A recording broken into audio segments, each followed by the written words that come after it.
నమస్తే అండి. ఇది వచ్చేసి చోడవరం పక్కన పులపాక అంటారండి. మొత్తం ఇలా నీరొచ్చేసినాయి ఇళ్ళల్లోకి. చూశారు కదా! అసలు పాపం చాలా ఇబ్బంది పడుతున్నారు. అసలు జనాలు కూడా వెళ్ళేవాళ్ళు, వచ్చేవాళ్ళు, మళ్ళీ అసలు చూద్దాము అని చెప్పి చాలామంది అక్కడికి వెళ్ళి చూస్తున్నారు. అందరూ అక్కడ వాళ్ళందరూ వచ్చి పాపం రోడ్ల మీద కూర్చొని ఏ ఏ దిక్కు తోచని స్థితిలో ఉన్నారండి. అసలు పాపం అనిపించింది వాళ్ళని చూసి.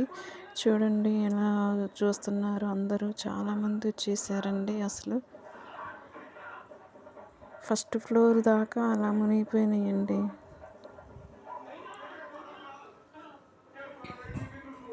అసలు ఒక దగ్గర అయితే రేకులు కూడా కొట్టుకెళ్ళిపోయినాయి ఏంటండి. ఒక ఆవిడ చెబుతున్నారు వాళ్ళేంటో అన్నీ కొట్టుకెళ్ళిపోయినాయి అని చెప్పి చెబుతున్నారు.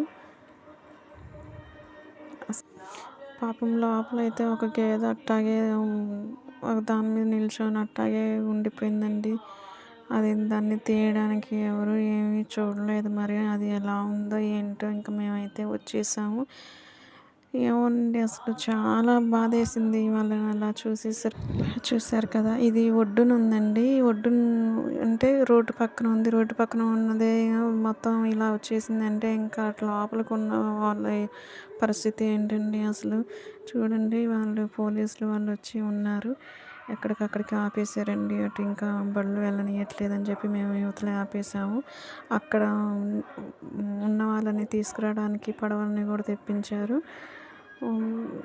మేము ఉన్నప్పుడే లోపల ఒక పడవ ఉందండి. మళ్ళీ ఇంకా 3, 4 వీళ్ళు పిలిపించారు. చూశారు కదా! అనిపిస్తుంది.